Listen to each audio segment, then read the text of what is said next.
حضرت محمد صلی اللہ علیہ وآلہ وسلم کے والد محترم حضرت عبداللہ ابن عبد المطلب آپ کی ولادت سے 6 ماہ قبل وفات پا چکے تھے اور آپ کی پرورش آپ کے دادا حضرت عبد المطلب نے کی۔ اس دوران آپ صلی اللہ علیہ وآلہ وسلم نے کچھ مدت ایک بدوی قبیلے کے ساتھ بسر کیا جیسا عرب کا رواج تھا۔ اس کا مقصد بچوں کی فصیح عربی زبان سکھانا اور کھلی آب و ہوا میں صحت مند طریقے سے پرورش کرنا تھا۔ پیدائش کے بعد 4 روز تک والدہ نے بیٹے کو دودھ پلایا اور پھر 6 دن ابو لہب کی لونڈی صوبیہ نے دودھ پلایا۔ طائف اور دیگر صحت افزا مقام سے دودھ پلانے والی مائیں ان آبادیوں میں بچے لینے آتی تھیں۔ یتیم دیکھ کر کئی عورتوں نے محمد صلی اللہ علیہ وآلہ وسلم کو گود نہ لیا۔ حلیمہ سعدیہ ہر اعتبار سے کمزور تھی اور انہیں کوئی بھی بچہ نہیں دے رہا تھا، لہٰذا انہوں نے گھر بغیر بچہ جانے کے یتیم محمد صلی اللہ علیہ وآلہ وسلم کو گود لینا پسند کیا اور قافلے کے ساتھ واپس روانہ ہو گئی۔ حلیمہ نے سوچا میں بچے کو غسل کروا دوں۔ مشکیزے میں پانی بھرنے لگی تو گویا ستاروں سے بھر گیا۔ غسل کے بعد حضرت حلیمہ کے خاوند حارث نے کہا،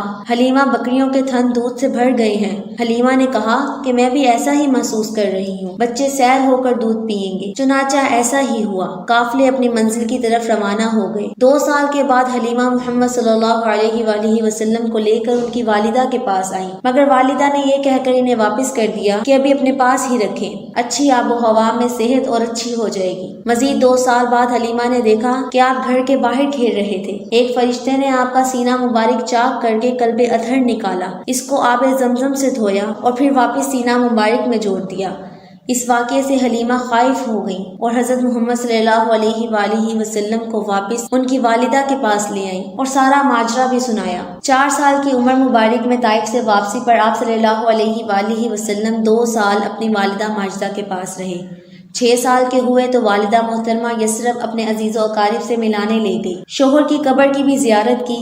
1 ماہ قیام فرمایا۔ واپسی پر ابوا کے مقام پر جو بدر شریف کے قریب ہی ان کی طبیعت خراب ہوئی اور ابوا کے مقام پر رحلت فرما گئی۔ اس طرح آپ صلی اللہ علیہ وآلہ وسلم 6 سال کی عمر میں والدہ کی شفقت سے بھی محروم ہو گئے۔ آپ صلی اللہ علیہ وآلہ وسلم کی خادمہ ام ایمن آپ صلی اللہ علیہ وآلہ وسلم کو لے کر دادا کے پاس آئیں اور ان کی امانت ان کے حوالے کی۔ دادا کو پوتے سے انتہا پیار تھا، ان کو کھیلتا کودتا دیکھ کر بہت خوش ہوتے۔ 2 سال دادا کے پاس رہے تو وہ بھی 8 سال کی عمر میں پوتے کو خیر آباد کہہ گئی۔ اب آپ کی ذمہ داری آپ کے چچا ابو طالب پر آ پڑی، جو 40 سال تک اپنے پیارے بھتیجے کے کندھے سے کندھا ملا کر کھڑے رہے اور ہر طرح سے ان کا خیال رکھا۔ حضرت محمد صلی اللہ علیہ وآلہ وسلم نے حضرت ابو طالب کے ساتھ شام کا تجارتی سفر بھی اختیار کیا اور تجارت کے انوار سے واقفیت حاصل کی۔ اس سفر کے دوران ایک بحیرہ نامی عیسائی راہب نے آپ صلی اللہ علیہ وآلہ وسلم میں کچھ ایسی نشانیاں دیکھی جو ایک آنے والے پیغمبر کے بارے میں قدیم آسمانی کتب میں لکھی تھی۔ اس نے حضرت ابو طالب کو بتایا کہ اگر شام کے یہود یا نصارہ نے یہ نشانیاں پا لی تو آپ صلی اللہ علیہ وآلہ وسلم کی جان کو خطرہ ہو سکتا ہے۔ چنانچہ حضرت ابو طالب نے یہ سفر ملتوی کر دیا